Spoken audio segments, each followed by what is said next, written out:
ومن كل شيء خلقنا زوجين لعلكم تذكرون ففروا إلى الله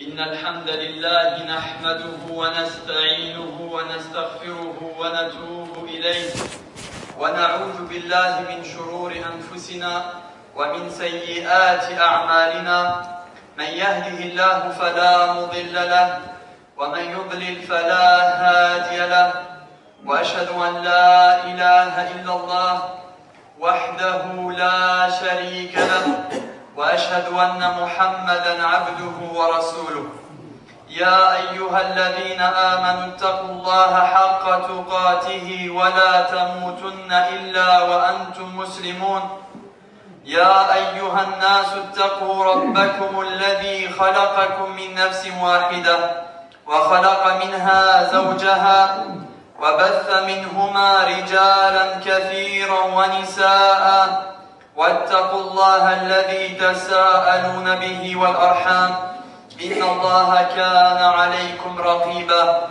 يا أيها الذين آمنوا اتقوا الله وقولوا قولا سديدا يصلح لكم أعمالكم ويغفر لكم ذنوبكم ومن يطع الله ورسوله فقد فاز فوزا عظيما أما بعد فإن أصدق الحديث كتاب الله وخير الهدي هدي محمد صلى الله عليه وسلم وشر الأمور محدثاتها وكل محدثة بدعة وكل بدعة ضلالة وكل ضلالة في النار.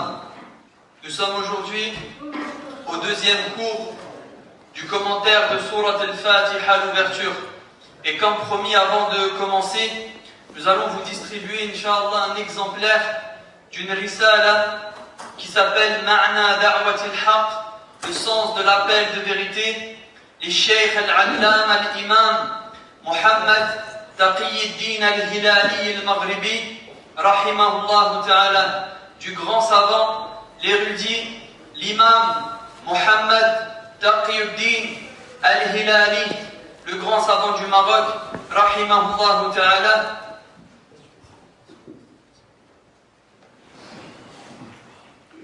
Il y en a 40, je pense qu'on a passé.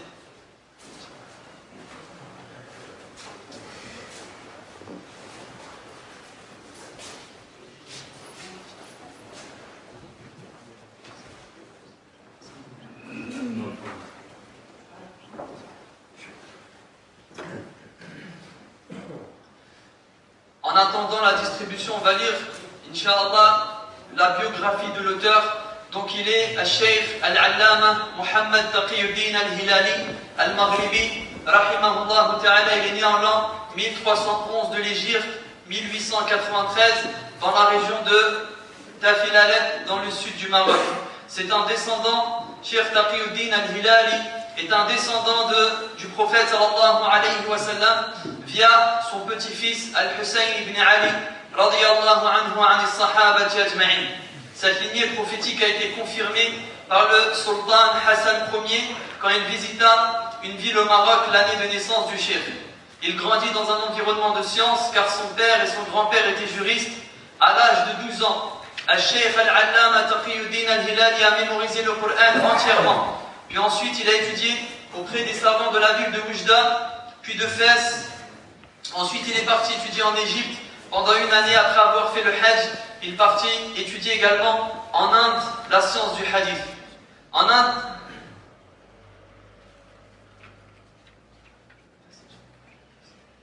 Inde, il étudia auprès des grands savants du hadith, dont le cheikh Abdurrahman al-Mubarakfuri, l'auteur du célèbre commentaire de Sunan al-Tirmidhi. Il reçut une ijaza de lui ainsi que du cheikh Muhammad ibn Hussein ibn Muhsin al-Ayudaidi al-Ansari al-Yamani, qui lit une partie des 6 livres d'al-Hadith sur lui. En Inde aussi, il est parti étudier à Al-Basra, en Irak, dans le sud de l'Irak. Il l'a là-bas rencontré des savants d'Irak. Après, il est parti étudier en Arabie Saoudite. Il fut nommé superviseur des leçons à la mosquée du prophète, Fi Masjid Rasulillahi sallallahu alayhi wa sallam, à Médine, où il resta pendant 2 ans. Ensuite, il fut transféré à la grande mosquée. Et Inch'Allah, vous aurez l'occasion de lire sa biographie bi'idhnillah. Ensuite, durant la Seconde Guerre mondiale, Al-Sheikh Al-Allama Muhammad Taqiyuddin Al-Hilali, il se rendit au Maroc. En 1947, il se rendit en Irak afin d'enseigner à l'université des femmes à Bagdad. En 1959, un an après le coup d'état militaire, le cheikh fut contraint de retourner au Maroc. Il a commencé l'appel du Tawhid, a délaissé tout ce qui est Al-Shirkiyat et à la suivi de la sunna du prophète sallallahu alayhi wa sallam. En 1959, il fut nommé professeur à l'université Mohammed V de Rabat, puis il a enseigné à l'université de Fès. En 1968, il a reçu une invitation de son éminence, le grand savant, Al-Sheikh Abdelaziz ibn Baz, rahimahullah, qui était alors président de l'université islamique de Médine, afin d'occuper la fonction de professeur au sein de celle-ci. Le Cheikh Mohammed Taqiyuddin Al-Hilali, rahimahullah, a accepté et il devient alors professeur à l'université islamique de Médine en l'an 1974. Il y a eu énormément de savants qui ont fait l'éloge du Cheikh Mohammed Taqiyuddin Al-Hilali, rahimahullah. La liste des savants qui ont fait son éloge est trop grande pour être citée aujourd'hui. Il laissa derrière lui 2 fils et 2 ou 3 filles, qu'Allah subhanahu wa ta'ala leur accorde le succès, rectifie leur situation et rend leurs difficultés plus faciles. Un très grand nombre de personnes a prié sur lui et Mohammed Taqiyuddin Al-Hilali, rahimahullah, a été enterré dans le cimetière de Casablanca. Qu'Allah subhanahu wa ta'ala lui fasse miséricorde et lui accorde les plus hauts degrés du paradis. Innahu waliyu dhalika wal qadiru alayh. Rahimahullah ta'ala wa rahimallahu jami'a ulama'i al-muslimin wa a'immati hadha ad-din. Il a écrit cette risala Ma'na da'wati al-haq, le sens de l'appel de la vérité, qui a été traduit approximativement à la langue française. Inch'Allah, je vous laisse le soin de le lire, Inch'Allah, chez vous. Donc nous sommes aujourd'hui au 2e cours de l'explication du commentaire de Surat al-Fatiha. Nous avons dit que Surat al-Fatiha est composée de 7 versets. Allah subhanahu wa ta'ala dit Alhamdulillahi Rabbil Alamin. Toutes les louanges sont pour Allah, le Seigneur des univers. Ar-Rahman ar-Rahim, le tout miséricordieux, le très miséricordieux. Maliki Yawmiddin, maître du jour de la rétribution. Iyyaka na'budu wa iyyaka nasta'in. C'est toi seul que nous adorons et c'est à toi seul à qui nous implorons aide et secours. Ihdina as-sirata al-mustaqim, guide-nous sur le droit chemin. Sirata alladhina an'amta alayhim, le chemin de ceux que tu as comblés de tes bienfaits.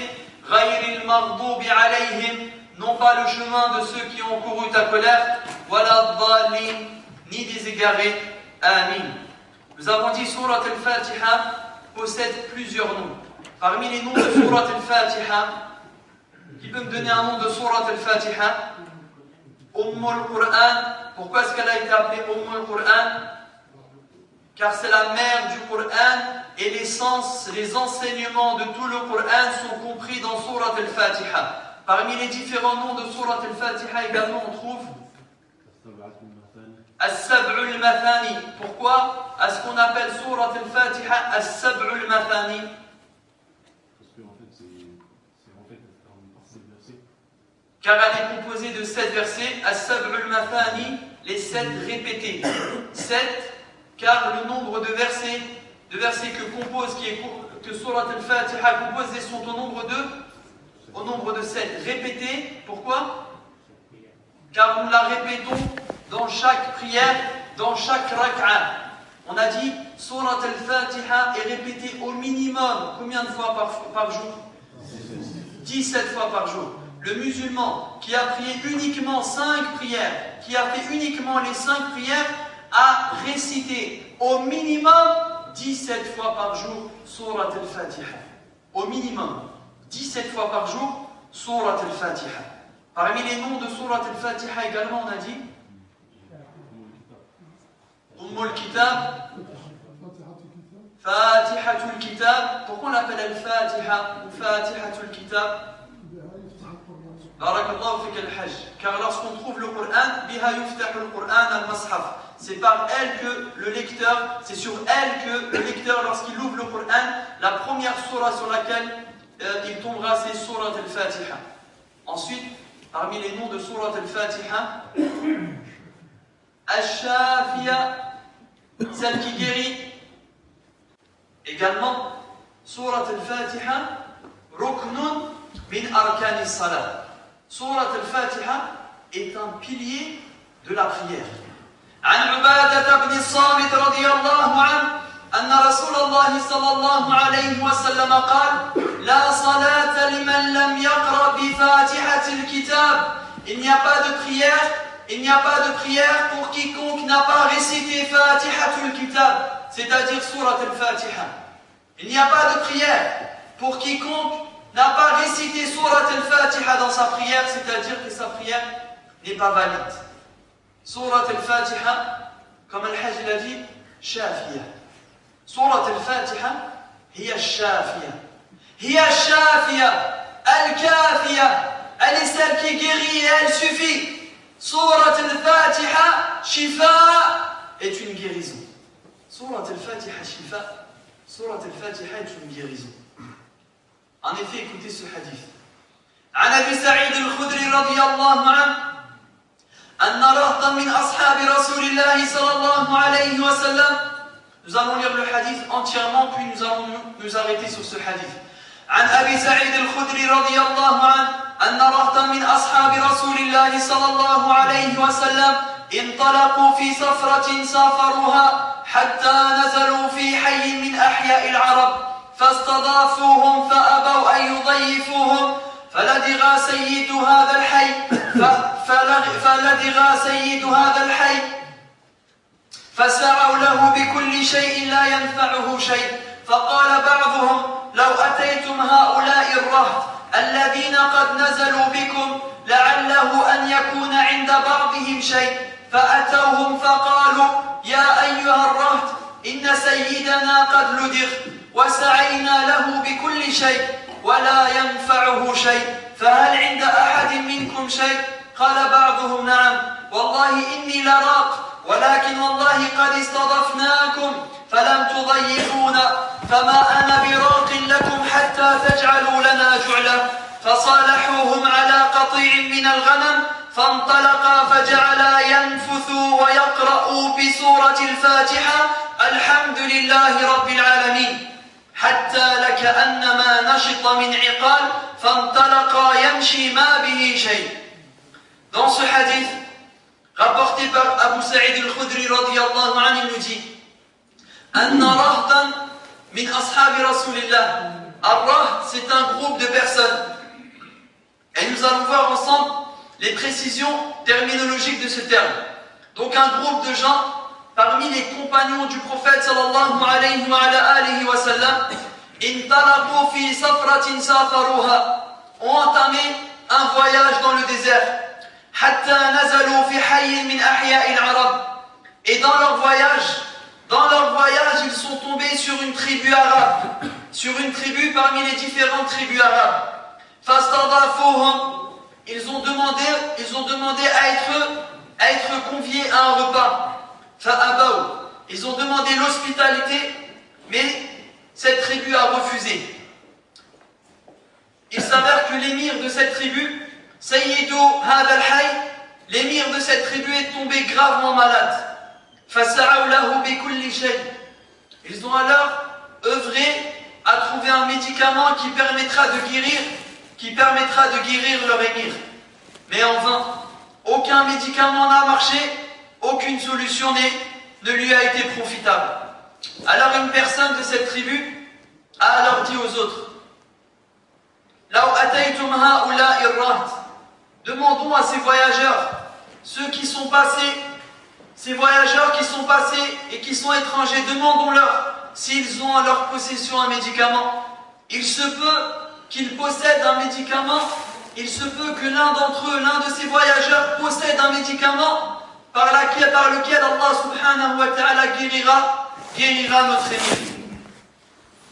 Ils sont donc alors allés interroger ces voyageurs qui sont des compagnons du prophète sallallahu alayhi wa sallam. Sahaba, ces voyageurs c'est des sahaba, des compagnons du prophète sallallahu alayhi wa sallam. Ils sont allés les voir et leur ont dit فَهَلْ عِنْدَ أَحَدٍ مِنْكُمْ شَيْءٍ. Est-ce que l'un d'entre vous possède un médicament? Est-ce que l'un d'entre vous, possède un médicament pour notre émir? Il est malade, il est gravement malade, il a besoin d'être soigné. L'un d'entre eux, un sahabi, un compagnon, a dit Na'am wallahi inni laraq. Oui, j'ai avec moi un médicament, j'ai avec moi une solution pour votre émir. Mais il a dit Walakin wallahi qad istadafnakum falam tudayifuna. J'ai avec moi un médicament, mais nous vous avons demandé l'hospitalité et vous avez refusé. J'ai avec moi un médicament, mais nous vous avons demandé l'hospitalité et vous avez refusé. Et il leur a dit فَمَا أَنَا بِرَاقٍ لَكُمْ حَتَّى تَجْعَلُوا لَنَا جُعْلًا. Il a dit ce médicament, je ne le vous donnerai que si vous nous donnez un peu de votre repas. Que si vous partagez avec nous votre repas.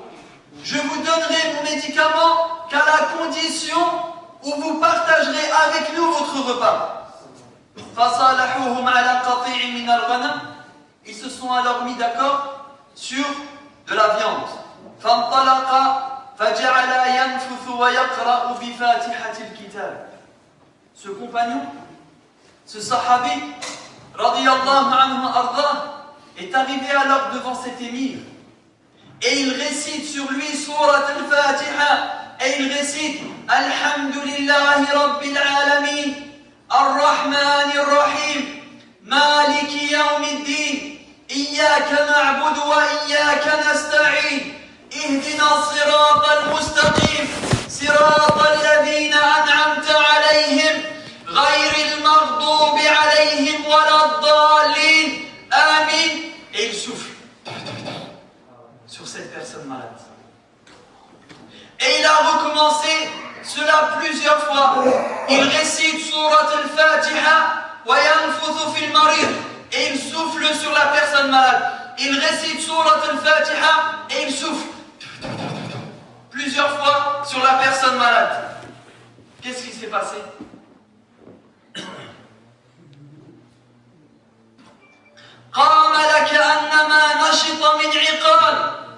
Cet émir, malade, ils ont cherché des médicaments, ils lui en ont donné en vain, sans aucun effet sur lui. Mais subhanallah, surat al-Fatiha ahiya shafiya. Allah subhanahu wa ta'ala guérit par surat al-Fatiha et elle a été pour lui une guérison. Il s'est levé, guéri de tout ce qu'il avait. Il s'est levé, cet émir s'est levé, guéri de tout ce qu'il avait. Et les compagnons, radiyallahu anhum, ils le voient se lever et marcher comme si de rien n'était. Les gens de cette tribu ont alors dit فَأَوْفُوهُمْ جُعْلَهُمُ الَّذِي صَالَحُوهُمْ عَلَيْهِ. Donnez-leur ce que nous leur avons promis, c'est-à-dire قَطِيعٌ مِنَ الْغَنَمِ, de la viande. فَقَالَ بَعْضُهُمْ, certains parmi ses compagnons ont dit c'est bon, partageons cette viande entre nous, partageons-la. فَقَالَ الَّذِي رَقَى, mais celui qui a fait la ruqya, celui qui a récité surat al-Fatiha sur cet émir, a dit la taf'alou. Non, nous n'allons pas partager cette viande entre nous maintenant. Il leur a dit la taf'alou, non, pas de partage. Hatta ta'tiya Rasulallah sallallahu alayhi wa ala alihi wa sallam fanadhkuru lahu alladhi kana fanadhura madha ya'muruna bih. Il leur a dit non, nous n'allons pas partager cette viande entre nous. Nous allons d'abord au préalable interroger le messager d'Allah sallallahu alayhi wa ala alihi wa sallam et lui demander ce qu'il en pense et voir ses directives et ce qu'il va lui nous ordonner. Il leur a dit non, cette viande, nous n'allons pas nous la partager entre nous, qu'après avoir interrogé le messager d'Allah, sallallahu alayhi wa alihi wa sallam, et c'est lui qui nous dira ce que nous devons faire. فقدموا على رسول الله صلى الله عليه وسلم. Ils sont donc allés interroger le messager d'Allah sallallahu alayhi wa sallam, et ils lui ont raconté ce qui venait de se passer. فقال وما يدريك أنها رقية. Et qui te dira, elle est, c'est-à-dire surat al-Fatiha, une ruqya. Et il leur a dit, asabtum, vous avez bien agi. Il leur a dit, le prophète sallallahu alayhi wa sallam, il dit à ses sahaba, il leur dit, asabtum, vous avez bien agi, vous avez bien fait. Iqsimu wadribu li ma'akum bisahmin. Il leur a dit, partagez-vous cette viande, partagez entre vous cette viande et laissez-moi-en également avec vous une part. Surat al-Fatiha a guéri cet émir. Surat al-Fatiha a guéri ce malade par la récitation de Surat al-Fatiha et du fait que ce compagnon soufflait sur ce malade. Celui qui rapporte ce hadith, c'est Abu Sa'id al-Khudri, radiyallahu anhu arda. Certains savants disent même que c'est lui qui a fait la ruqya. Il était présent et c'est lui qui a fait la ruqya sur cet émir. Abu Sa'id al-Khudri s'appelle Sa'd ibn Malik, radiyallahu anhu. Son père a été tué Yawm Uhud, lors de la bataille de Uhud. Abu Sa'id al-Khudri, radiyallahu anhu arda, est connu pour avoir rapporté un très grand nombre de hadiths. Il est connu pour avoir rapporté du prophète sallallahu alayhi wa sallam un très grand nombre de hadiths. Nous allons nous arrêter sur certaines terminologies de ce hadith. Abu Sa'id al-Khudri dit au début du hadith, Anna rahtan min ashabi Rasulillah sallallahu alayhi wa sallam intalaqu fi safratin safaruha. Il dit, un raht parmi les compagnons du prophète sallallahu alayhi wa sallam au début du hadith ont entamé un voyage dans le désert, puis ils sont tombés sur une tribu, etc. Ar-Rah, que signifie le mot Ar-Rah dans la langue arabe? Un groupe. Sauf que la langue arabe est tellement riche qu'en fonction du nombre de personnes dans ce groupe, il y a des noms différents. Regardez la grandeur, la richesse de la langue arabe. La langue arabe est tellement riche que dans un groupe, en fonction du nombre de personnes présentes, il y a des noms différents. Ar-Rah, c'est un groupe qui est composé de combien de personnes?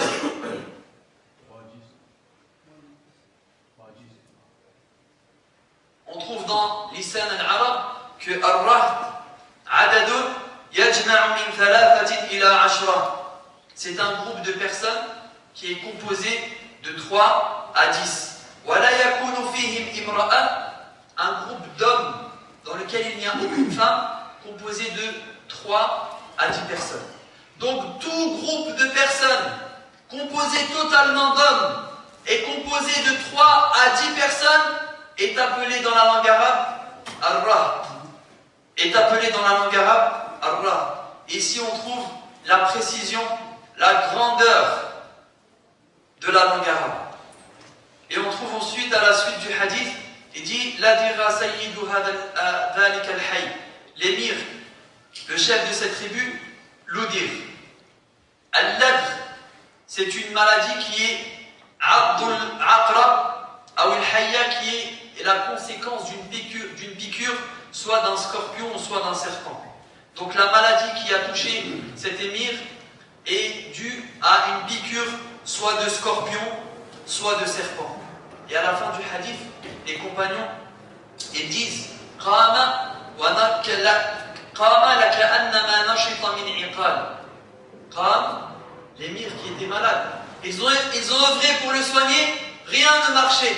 Des médicaments lui ont été donnés. Ils ont œuvré pour qu'il soit guéri, mais rien ne lui a été profitable.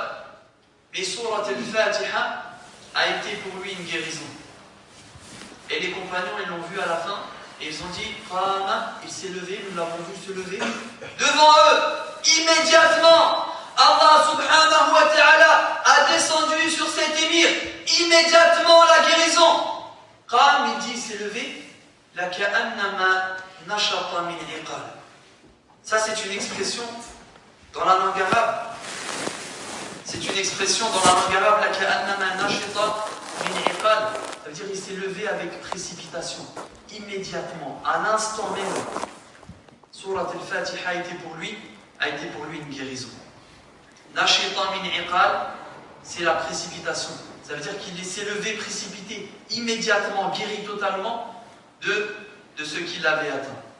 Nashita, on en trouve un mot dans la langue arabe avec la même base étymologique que Nashita min iqal, qui renvoie aussi à la précipitation, à une activité intense. On dit rajulun nashir. On dit rajulun nashir, c'est un homme qui est actif. Rajulun nashid, c'est un homme qui est très actif.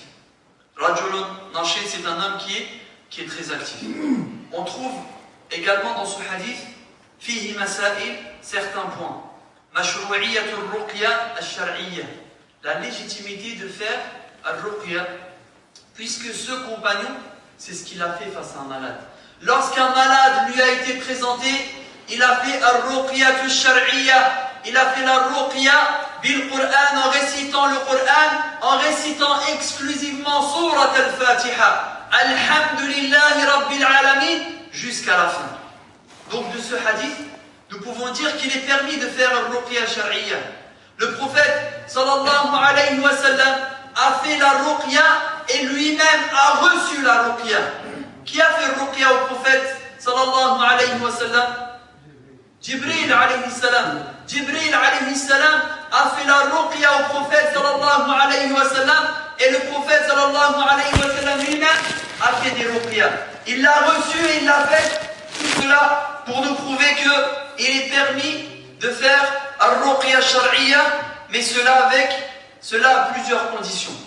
Cela a plusieurs conditions. Le grand savant, Al-Sheikh Firkous, l'imam en Algérie, Raghima Unou fil Haqidin, n'en déplaise à ceux qui s'attaquent à son honneur et qui cherchent à le rabaisser, l'un des plus grands savants du Maghreb, l'un des plus grands savants de cette région, Al-Sheikh Firkous, Hafidhahullah Ta'ala, il nous rappelle plusieurs points quant à la ruqya shar'iyya. Quant à la ruqya shar'iyya, il dit Tajrid al-ruqya min al-shirkiyat. Awalan, la ruqya, elle doit être purifiée de toute forme de shirkiyat, de toute forme d'association. En effet, Muslim rapporte dans son sahih, d'après Auf ibn Malik radiyallahu anhu, que le prophète sallallahu alayhi wa sallam, Auf ibn Malik, il dit Kunna nurqi fil jahiliya, nous pratiquions la ruqya avant l'islam, dans la période anti-islamique. Faqulna li rasulillahi sallallahu alayhi wa sallam, et dit alors nous sommes allés interroger le prophète sallallahu alayhi wa sallam, et nous lui avons dit à Rasulallah, kayfa tara fi dhalik, que penses-tu de notre ruqya que nous pratiquons déjà même avant la période, que nous pratiquions depuis la période anti-islamique? Faqala sallallahu alayhi wa sallam, i'ridu alayya ruqakum, présentez-moi vos ruqya, informez-moi de ce que vous dites et de ce que vous faites. La ba'sa fi ruqa, il n'y a pas de mal dans une ruqya, ma lam yakun fihi shirk, tant qu'il n'y a pas dans cette ruqya du shirk, soit dans la parole, soit dans l'action. Il faut absolument que cette ruqya, et c'est la première condition, il faut absolument que cette ruqya soit purifiée totalement de toute forme d'association à travers les propos et à travers les actions. Il ne doit pas y avoir dans cette ruqya al-istighathatu bil jinni wa shayatin, al-istighathatu bil awliya. Il ne doit pas y avoir dans cette ruqya un appel aux saints, l'invocation des saints, des tombeaux, des mausolées. Cette ruqya, il ne doit pas y avoir dedans l'invocation des djinns et des shayatines. Cette ruqya, elle ne doit pas être composée de sacrifices pour autre que Allah subhanahu wa ta'ala. On ne doit pas mettre sur ce malade ou lui demander de porter des talismans, des gris-gris. Cette ruqya doit être purifiée de toute forme d'association. Puis le deuxième point qui est mentionné ici par Cheikh Firkouz, hafidahullah, il dit khulou al-mumaris lirruqya, c'est-à-dire le raqi min as-sifat al-qadiha fi ad-din wal adala. La ruqya doit être purifiée de tout shirk. Il ne doit pas y avoir de sacrifice pour autre que Allah, de dua d'autre que Allah. On ne doit pas, durant la ruqya, invoquer les djinns, les shayatines, les tombeaux, les mausolées, les saints, les awliya. Non. Puis il dit maintenant, on s'intéresse à celui qui va faire la ruqya. Il dit, celui qui doit faire la ruqya, al-mumaris lirruqya ay raqi, celui qu'on appelle le raqi, il ne doit pas avoir as-sifat al-qadiha fi ad-din wal adala. Il ne doit pas y avoir en lui des caractéristiques qui viennent entacher sa religion et sa notoriété. Al-adala. Il dit فلا يجوز طلب الرقية من ساحر أو كاهن أو فاجر. Il n'est pas permis de demander la ruqya à un sorcier. Sahir, c'est un sorcier, même s'il ne pratique pas sa sorcellerie. Durant ta ruqya à toi, eh ben, il n'est pas permis de le demander. Sahir, car c'est un sorcier. Il n'est pas permis de demander à un sorcier ou à un voyant de pratiquer sur vous al-ruqya. Ou il dit même al-fajir.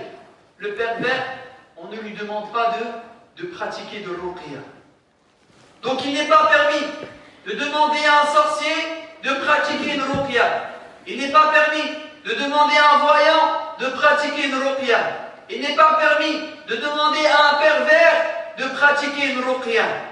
Celui qui fait al-ruqya, celui qu'on appelle al-raqi, il doit être connu pour avoir une aqida sahiha, une croyance authentique, un manhaj bon et des qualités qui, nous savons de lui que nous sommes préservés d'un mal possible. En effet, le prophète sallallahu alayhi wa sallam dit Man ata kahinan, quiconque visite un voyant, quiconque visite un sorcier, aw arrafan fasaddaqa, et qu'il croit en ce qu'il a dit, et qu'il croit aux informations que ce sorcier lui a dit, fasaddaqahu bima yaqul, quelle est la résultante? Faqad kafara bima unzila ala Muhammad sallallahu alayhi wa sallam. Celui qui va voir un sorcier, celui qui va voir un voyant et a cru en ces informations données par ce sorcier, par ce voyant, faqad kafara bima unzila ala Muhammad.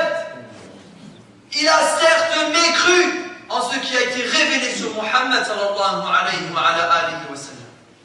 Celui-là, il n'est pas des nôtres, même s'il prie à côté de nous. Celui-là, il ne fait pas partie de nous, même s'il prie à côté de nous et il jeûne comme nous.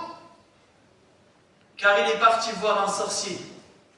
Il a cru aux informations que ce sorcier lui a données. Donc, il dit, Hafidahullah, an yakuna ar-raqi ma'rufan bi salamati aqidatihi, harisan ala akli al-halal wa yahdharu min al-mal al-haram. Il dit, ce raqi, celui qui fait la ruqya, la première chose déjà, c'est qu'il doit avoir une aqida salima, une croyance saine, authentique, un bon manhaj. On ne demande pas une ruqya à un inconnu.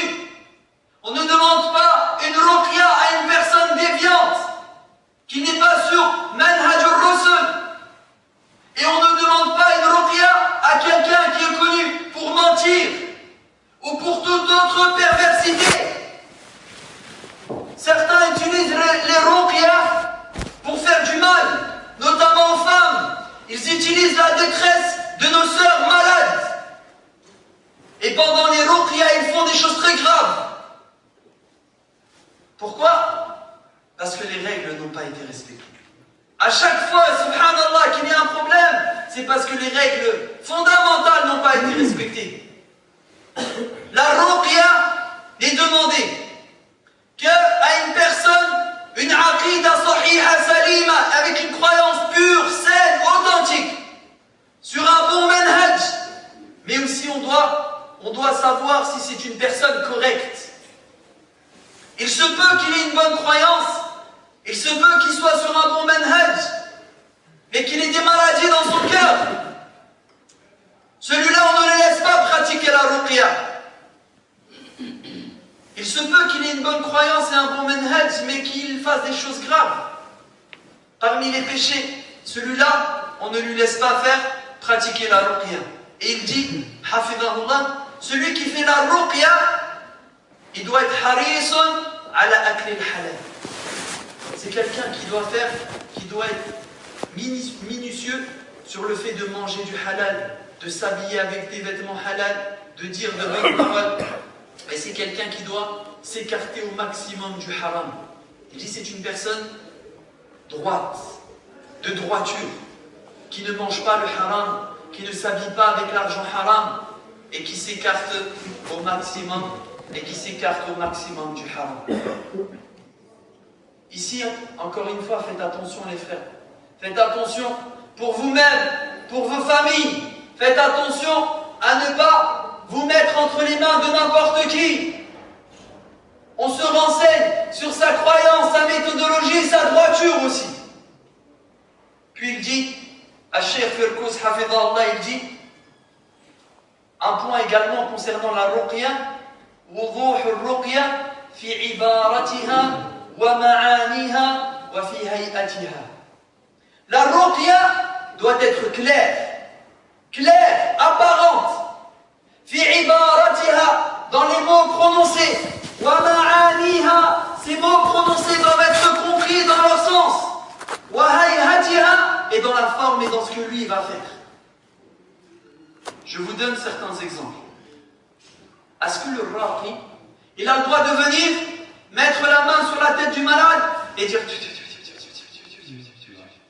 on peut, on accepte ça? Pourquoi? Parce qu'en fait, il fait des choses que en fait, c'est pas compris. Qu'est-ce qu'il dit? Les alphas. Al-ibarat, les mots, elles doivent être wadiha, claires, on doit savoir ce que le raqi dit. On doit comprendre, on doit savoir, on veut savoir qu'est-ce que tu dis. Coran, la parole d'Allah, ou est-ce que tu invoques les djinns et les shayatin? On doit absolument savoir ce qu'il dit. Donc le raqi, s'il vient et qu'il pose la main sur le malade et il dit, qu'est-ce que tu lui dis? On n'accepte pas. On n'accepte pas. Il doit obligatoirement faire en sorte que la parole prononcée doit être compréhensible par le malade. Ou il te dit, t'inquiète pas, j'ai une dua sir, j'ai une dua secrète, elle marche. Jarrabnaha, nous l'avons appliquée, elle a marché. C'est une dua, c'est un sir, c'est un secret. Et il te dit, si je te dis c'est quoi cette dua, elle marchera plus. Lui, il ressemble plutôt à un sahir qu'un rat. Il dit, c'est une dua sir. Si je te l'ai dit, ça marche plus. Accepte? On ne veut pas de dua secrète, on n'en veut pas. Qala Allah, qala Rasulullah. Et wallahi, ça nous suffit. La parole d'Allah et la parole du prophète sallallahu alayhi wa sallam. Ta dua secrète, on n'en veut pas, on ne l'accepte pas. Celui qui fait la ruqya, le raqi, ses propos, sa parole doit être entendue et compréhensible. S'il vient aussi et qu'il fait ça, on accepte? Non. On doit entendre et on doit comprendre ce qu'il dit. On doit entendre ce qu'il dit et on doit comprendre ce qu'il dit. Mais également, fi hay'atiha, on doit savoir exactement ce qu'il fait. Si le raqi, il dit par exemple, fais voir ta chéchia. Il prend la chéchia, il dit j'arrive, je vais dans le bureau à côté. Il y en a, ils font ça. Ils prennent un vêtement qui t'appartient. Il te prend une chose qui est à toi, un t-shirt, il me dit passe-moi un vêtement à toi, passe-moi quelque chose qui t'appartient, une photo, passe-moi ta photo. C'est quoi le nom de ta mère? Ça c'est les signes de la sorcellerie.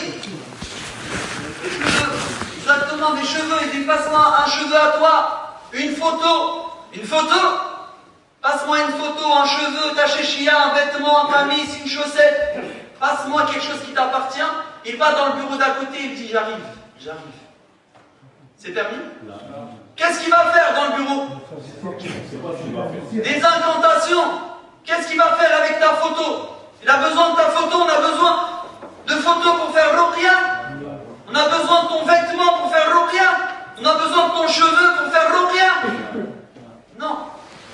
On n'a pas besoin de la chéchia.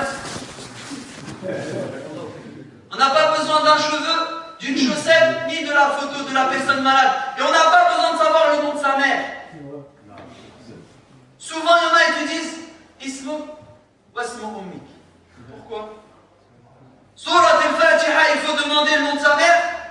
Il faut demander le nom de la mère. Non. Alamat du sahir. Ça, c'est les signes du sorcier et de la sorcellerie. Il faut s'en écarter. Ça, c'est des choses, il faut s'en écarter. Il faut les fuir. Car, wallahi, c'est des gens qui sont extrêmement dangereux. Wuduh al-ruqya. La ruqya doit être claire. Fi ibaratiha. Dans les mots prononcés. Wa ma'aniha. Dans les sens des phrases. Wa fi hayatiha. Mais même dans ce qu'il fait, on doit savoir ce qu'il fait. Il n'a pas le droit, pendant la ruqya, d'aller dans le bureau, puis de revenir et de dire c'est bon, t'inquiète pas, alhamdulillah, ça va mieux. Qu'est-ce qu'il a fait dans le bureau? Qu'est-ce qu'il a fait dans le bureau? Où certains, ils prennent des feuilles, ils mettent ça sur une entrée de feu, puis il y a un visage qui apparaît, ils disent alhamdulillah, le djinn il est sorti, il est là. Ça, c'est des choses qui sont concrètes, réelles. Des gens ont fait ça. Ils disent, voilà, le djinn, il est là, il est dans la... Alhamdulillah, il est dans la feuille, il est parti. Il dit, alhamdulillah, je suis vite, alhamdulillah, je suis vite. Ils trompent les gens. Ça, c'est des gens, c'est des sorciers qui trompent les gens, et malheureusement, ils profitent de la détresse des gens malades. Vous savez, quand une personne elle est malade, elle a envie d'être guérie. Elle a besoin de guérison. Et des fois, dans le désespoir, il se peut qu'ils en arrivent à se diriger vers de telles personnes. Ibn Hajar al-Asqalani, al-Imam, Ibn Hajar rahimahullah, dans son livre Fathul Bari, il rapporte Ijma' al-Ulama, l'unanimité des savants, ala jawaz al-ruqya, quant à la permission de faire la ruqya, inda tahaqquq ijtima'i thalathati shurut. Donc Ibn Hajar, il rapporte Ijma' al-Ulama, l'unanimité des savants quant à la permission de faire la ruqya à trois conditions. An yakuna bi kalamillah ou bi asma'ihi wa sifatihi. Cette ruqya doit être avec la parole d'Allah, les noms d'Allah et les attributs d'Allah. Deuxième condition, an takuna bil lisan al-arabi ou mimma yu'rafu ma'nahu min ghayrihi. Cette ruqya doit être faite en langue arabe, ou alors les phrases prononcées doivent être comprises et limpides et claires. Troisième condition, an yu'taqada anna ar-ruqya la tu'athiru bi dhatiha bal bi taqdir Allah azza wa jalla. Et ça, c'est un point important. Le raqi ne guérit pas. Il n'y a pas de guérison entre ses mains. On l'a vu, il y a eu des ruqya, 1, 2, 3. Est-ce qu'il y a eu une guérison? Il n'y a pas de guérison. D'autres, une ruqya, il y a eu la guérison. La guérison n'est pas entre les mains du raqi. La guérison est entre les mains d'Allah Jalla fi'ula. Et ça, c'est un point important. Il dit c'est une condition quant à la validité, à la permission de la ruqya shar'iyya. An yu'taqada anna ar-ruqyata la tu'athiru bi dhatiha. C'est d'avoir la ferme conviction que la ruqya, que le raqi ne peut pas avoir un impact direct quant à la guérison. Il fait une cause, c'est un sabab. Et la guérison, elle est entre eux. La guérison entre les mains d'Allah. De cette condition, on comprend l'erreur de certains lorsqu'ils disent « Va chez un tel, ça marche ». C'est vrai? On a déjà entendu. Il y a telle personne, tel frère dans telle ville qui, lui, ça marche. Ils en sont arrivés à dire que la guérison était entre les mains de lui, que ça marche. C'est lui qui fait que ça marche. Lui, il peut faire en sorte que ça marche ou pas. La guérison, c'est uniquement entre les mains d'Allah. Uniquement entre les mains d'Allah subhanahu wa ta'ala.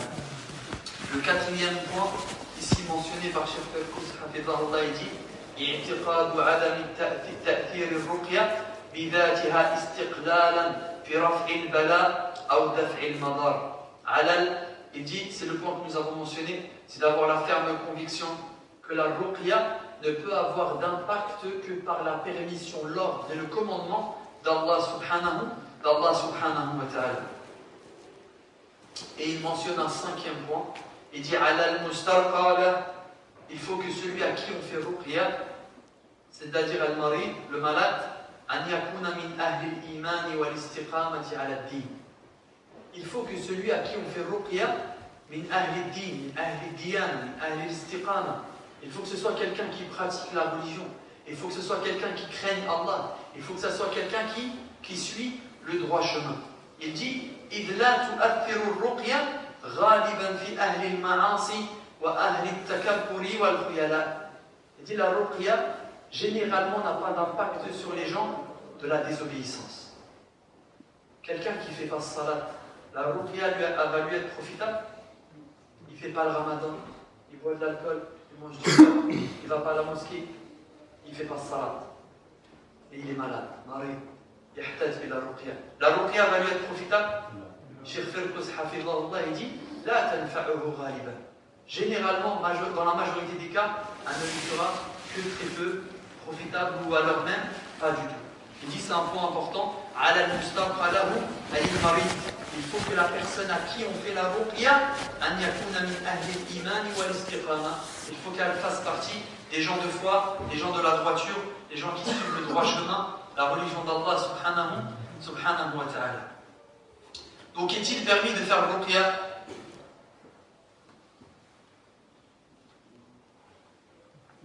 Non. Est-ce qu'il est permis de faire ruqya? Non. Le hadith qu'on a mentionné, une des preuves qui a été mentionnée, c'est le hadith de Abu Sa'id al-Khudri radiyallahu anhu.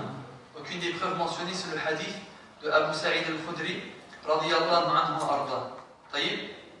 Ensuite, je vais demander, quand tu disais que la personne qui ne pratique pas, qui ne fait pas salat, d'après Cheikh Al-Kous, la ruqya ne lui est pas bénéfique ou pas du tout. Mais si la personne, par le mal occulte qu'elle a en elle, ça lui empêche de faire ses salats, ça lui empêche de pratiquer, on va dire, un minimum, qu'en est-il? En fait, la base, c'est que Cheikh Al-Kous, dans sa longue risala, il dit que celui qui ne pratique pas, il faut lui faire nasiha. D'abord, il faut lui faire le rappel. Avant même la ruqya, il faut lui faire un rappel. Un yudhakkara billah, un yud'a ila Allah. Il faut l'appeler à Allah, il faut lui rappeler Allah, il faut lui dire que tu es éprouvé, qu'il y a un mal en toi, que tu dois t'en libérer, que ton seul sauveur c'est Allah, le seul qui peut te guérir c'est Allah. Tu dois revenir vers lui, c'est lui qui t'a créé, c'est pour le tawhid qu'Allah subhanahu wa ta'ala t'a créé, tu dois te soumettre à lui, tu dois revenir vers lui. En lui faisant le rappel, en plus de cette maladie, il y a tout pour qu'il revienne. Il y a tout pour qu'il revienne vers Allah subhanahu wa ta'ala. Et il faut profiter de cette épreuve pour faire en sorte que cette épreuve elle soit une cause pour qu'il revienne vers Allah subhanahu wa ta'ala. Il faut profiter de cette épreuve qui l'a touché pour le faire ramener à la religion d'Allah subhanahu wa ta'ala. Il y a beaucoup de personnes comme ça. Donc, il est permis de faire ruqya. Le prophète sallallahu alayhi wa sallam, il faisait ruqya et lui-même a reçu une ruqya de Jibril alayhi salam. Les compagnons, ils pratiquaient la ruqya. Dans le hadith de Abu Sa'id al-Khudri radiyallahu anhu, ce sahabi, ce compagnon, a fait la ruqya à un homme. Il a été guéri. Est-ce que le prophète sallallahu alayhi wa sallam l'a blâmé? Est-ce qu'il lui a dit lima fa'alta kadha? Est-ce qu'il lui a dit pourquoi tu récitais, pourquoi tu fais ruqya? Non. Au contraire, il leur a dit asabtum, vous avez bien fait. La ruqya est permise.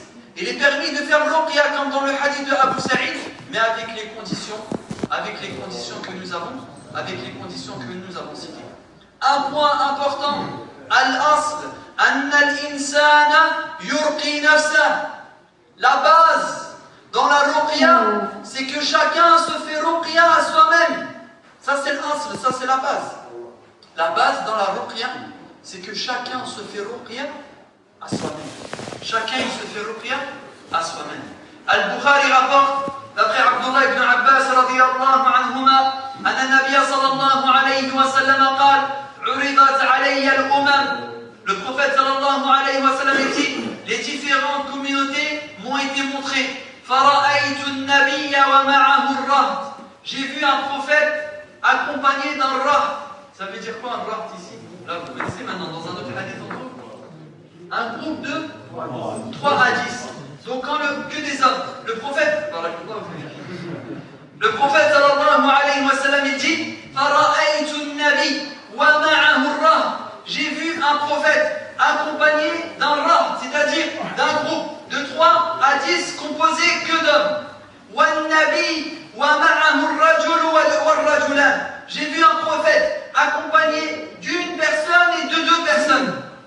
وَالنَّبِيُّ وَلَيْسَ مَعَهُ أَحَدٌ. J'ai vu un prophète seul. Personne n'a répondu à son appel. Les prophètes sont récompensés en fonction du nombre. Est-ce que c'est le nombre qui était demandé? C'est pas le nombre qui était demandé, mais c'est la qualité. Les prophètes viendront le jour de la résurrection seuls. Est-ce que ça voudrait dire qu'ils sont dans le faux? Absolument pas. Pourtant le peuple a rejeté. Aucun d'entre eux n'a cru. Il viendra le jour de la résurrection tout seul. Seul, la vérité était avec lui. Tout seul, la vérité était avec lui. Le nombre n'est pas une preuve de vérité. Le nombre n'est pas une preuve de vérité. وَالنَّبِيَّ وَلَيْسَ مَعَهُ أَحَدٌ. Il dit, alayhi salatu wassalam, j'ai vu un prophète seul, accompagné, non accompagné. Il dit, puis j'ai vu sawadun azim. Un très grand nombre de personnes. Il dit, فَظَنَنْتُ أَنَّهُمْ أُمَّتِي. Tellement ils sont nombreux, j'ai pensé que c'était ma communauté. Sawadun azim. Un très grand nombre de personnes. Ils étaient tellement nombreux, il dit alayhi salatu wassalam, فَظَنَنْتُ أَنَّهُمْ أُمَّتِي. J'ai pensé que c'était ma communauté. فَقِيلَ لِي هَذَا مُوسَى وَقَوْمُهُ. Il m'a été dit non, ça c'est Moussa et son peuple. فَنَظَرْتُ. Puis j'ai regardé. فَإِذَا بِسَوَادٍ عَظِيمٍ. Puis j'ai vu un groupe de gens extrêmement nombreux. فَقِيلَ لِي. Il m'a été dit هَذِهِ أُمَّتُكَ هَذِهِ أُمَّتُكَ. Voici ta communauté, voici ta communauté. وَمَعَهُمْ 70 أَلْفًا يَدْخُلُونَ الْجَنَّةَ بِغَيْرِ حِسَابٍ وَلَا عَذَابٍ. Accompagnés parmi eux, dans ce grand nombre de personnes qui sont la communauté du prophète sallallahu alayhi wa sallam, il y a parmi eux 70 000 personnes. 70 000 personnes qui sont rentrées au paradis, bila adab wala hisab, sans châtiment et sans jugement. Sans châtiment et sans jugement. Thumma nahab fadakhala manzila. Puis le prophète alayhi salatu wassalam, il leur dit ça. Et il rentre chez lui alayhi salatu wassalam. Les gens ont commencé à discuter entre eux. Qui sont ces 70 000?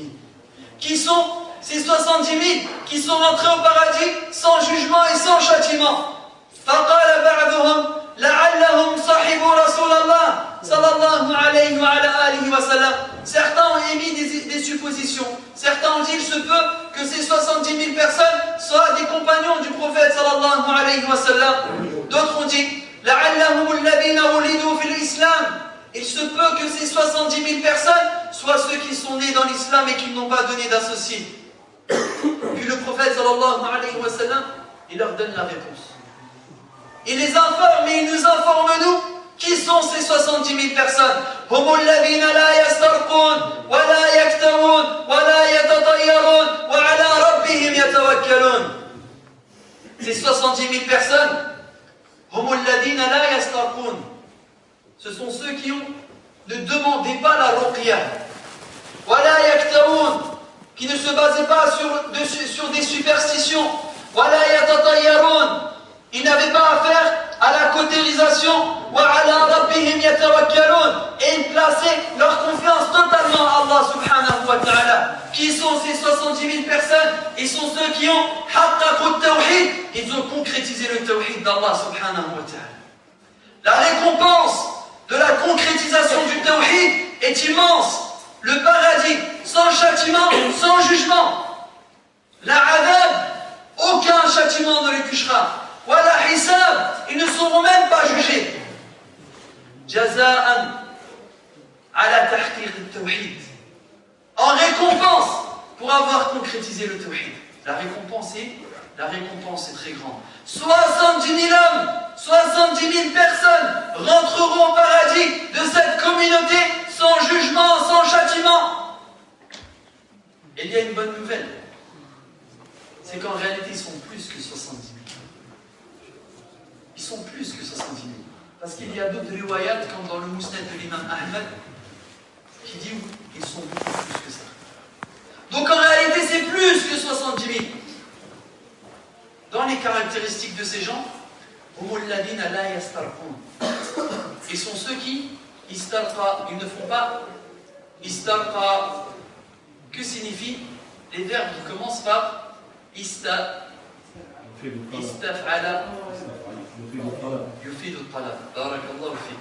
Les verbes dans la langue arabe qui sont sous la forme istaf'ala, yufidu talab, ça renvoie à la demande. Ista'ana talabul awn. Ista'ana, c'est demander l'aide. Istaghatha talabul ghawth, c'est la demande de secours. Istakhara, salat al-istikhara. Istakhara, tu demandes al-khayr. Quand tu fais salat al-istikhara, istakhara rabbahu, tu demandes à Allah le khayr dans deux situations. Tu dois faire un choix entre deux choses, deux situations. Tu sais pas le khayr il est où? Dans ça ou dans ça? Tu fais salat al-istikhara. Tastakhir, Rabbek, tu demandes à Allah de te montrer où est le khayr. Dans ça ou dans ça. Istarqa talabur ruqya. Parmi les caractéristiques des 70 000 personnes à rentrer au paradis, et on a dit qu'ils sont plus, comme dans d'autres riwayat, ils ne demandent pas la ruqya. Ils ne demandent pas la ruqya. Les ulama, ils ont dit hada min kamal at-tawhid. Ça, c'est les hauts degrés de la concrétisation du tawhid. Pourquoi? Ala rabbihim yatawakkalun. Ils placent leur confiance totalement en Allah subhanahu wa ta'ala. La ruqya, ils se la font eux-mêmes.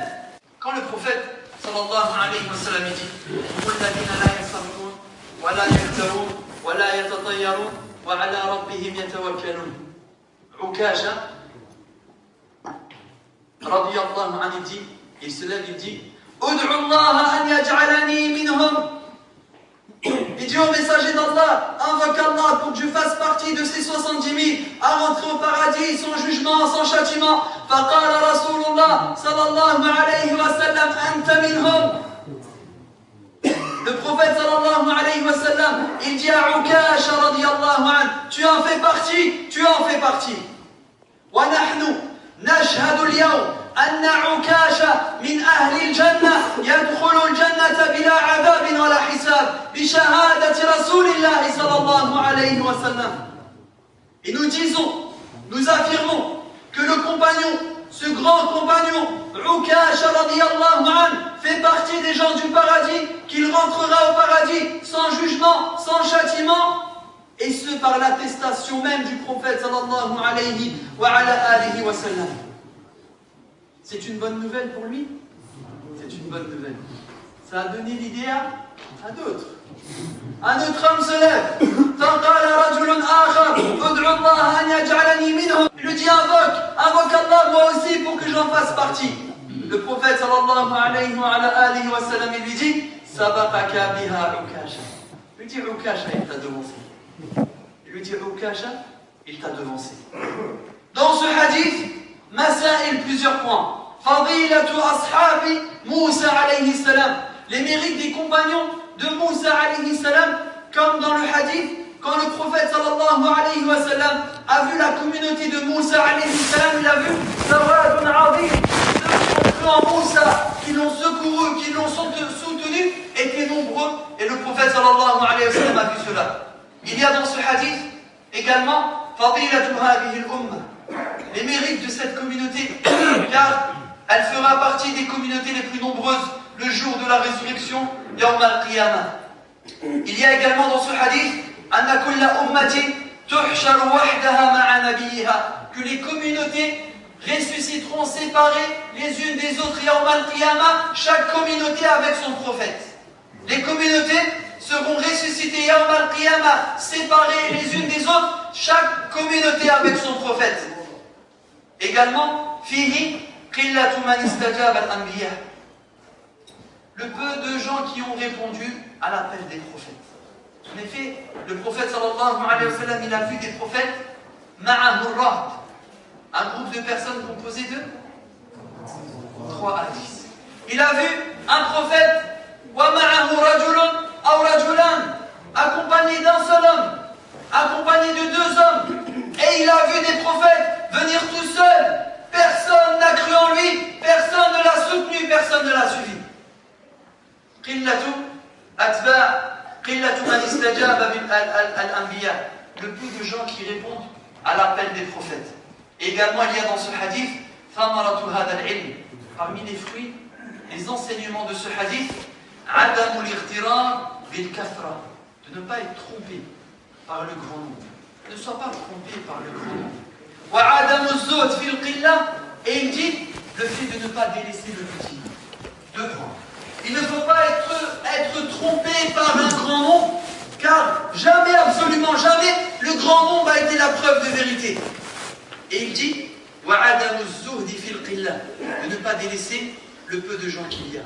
Ne serait-ce qu'un homme ou 2, il ne faut pas les délaisser comme ces prophètes qui ont été accompagnés d'un ou 2 personnes, il ne les a pas délaissés. Il y a dans ce hadith fadilatu Ukasha, les mérites de Ukasha, fa Ukasha min ahli al-jannah bi shahadati Rasulillah sallallahu alayhi wa sallam. Ukasha est au paradis, Ukasha est au paradis.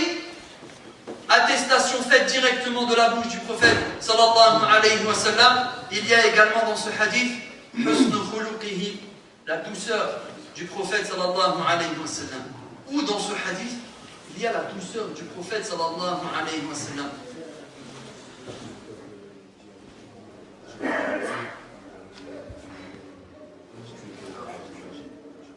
Il lui dit Ukasha sabaqaka biha Ukasha. Il lui dit Ukasha t'a devancé. Le prophète sallallahu alayhi wa sallam ne lui a pas dit tu n'en fais pas partie, tu ne fais pas partie des gens du paradis où la porte a été refermée sur toi. Non, il lui dit Ukasha t'a devancé. Et cela nous montre la douceur du prophète sallallahu alayhi wa sallam dans l'enseignement. Le Cheikh Ibn Uthaymin rahimahullah, il nous donne 2 explications quant à cette parole sabaqaka biha Ukasha. Il dit imma an yakuna hadha ar-rajul alladhi sa'ala, ce deuxième homme qui a demandé à en faire partie, le prophète sallallahu alayhi wa sallam lui a dit Ukasha t'a devancé.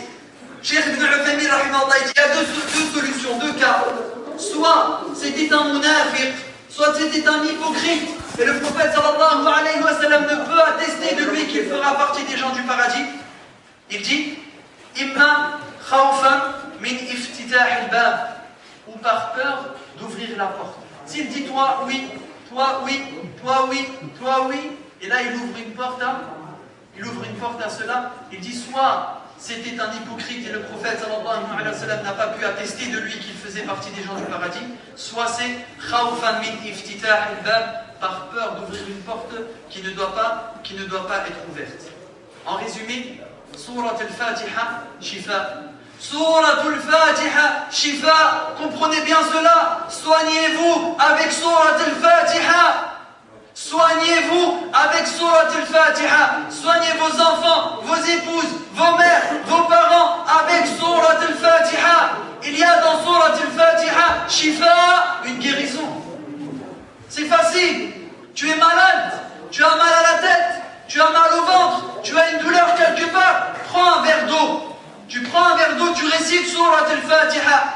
Alhamdulillahi Rabbil Alamin, Ar-Rahman Ar-Rahim, Malik Yawm Al-Din, Iyyaka na'budu wa iyyaka nasta'in, Ihdina as-sirata al-mustaqim, sirata alladhina an'amta alayhim, ghayril maghdubi alayhim wa lad-dallin, amin. Tu prends le verre et tu souffles. Tu souffles dans l'eau, tu peux refaire cette opération plusieurs fois, puis tu bois cette eau. Et tu peux même nettoyer le visage et tes mains avec cette eau.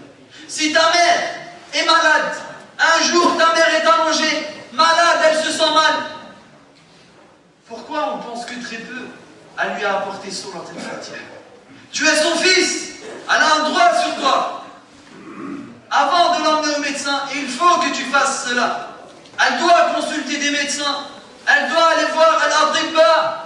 Bien sûr, il faut prendre des médicaments que les médecins prescrivent, bien évidemment. Cela ne signifie pas de délaisser tous les médicaments, non. Si tu es malade, prends tes médicaments. Mais qu'est-ce que tu dois faire? La première chose à laquelle tu dois penser, ce à quoi ton cœur doit être attaché, la parole d'Allah, Surat al-Fatiha, Shifa. Il y a dans Surat al-Fatiha une guérison. Ta mère est malade, tu la trouves allongée un soir, elle se sent mal, elle n'est pas bien, va la voir, va la voir. Tu mets ta main sur sa tête, ou sur l'endroit de sa douleur, tu récites Surat al-Fatiha. Tu la connais. Il ne t'est pas demandé de réciter forcément le Baqarah ou Ali Imran, Surat al-Fatiha. Tu poses ta main sur la main de ta mère malade, tu récites Surat al-Fatiha et tu souffles. Tu récites Surat al-Fatiha et tu souffles. Et tu penses au hadith de Abu Sa'id al-Khudri radiyallahu anhu wa arda. Et toutes les conditions que nous avons mentionnées. On doit revenir. On doit revenir. Il y a des habitudes qu'on a prises, elles ne sont pas forcément bonnes. De s'en remettre tout le temps aux médicaments. T'as mal à la tête, Doliprane. T'as mal au ventre, on va pas faire le nom de tous les médicaments. Surat al-Fatiha Shifa, Surat al-Fatiha est une guérison. Revenons à la parole d'Allah, revenons au Coran, les hadiths sont clairs. Et wallahi, regardez les mérites de ce hadith. Cet homme qui était malade, ils ont œuvré pour le guérir, ils lui ont donné des médicaments en vain. Allah subhanahu wa ta'ala a descendu sur lui la guérison par Surat al-Fatiha lorsqu'elle lui a été récitée. Idan Surat al-Fatiha Shifa, Surat al-Fatiha est une guérison. Et parmi les noms de Surat al-Fatiha, Al-Shafiyah, naktafi bihadha al-qadr. Subhanaka Allahumma wa bihamdik, ashhadu an la ilaha illa ant, astaghfiruka wa atubu ilayk, wa barakallahu fikum wa uduruni ala al-bitala.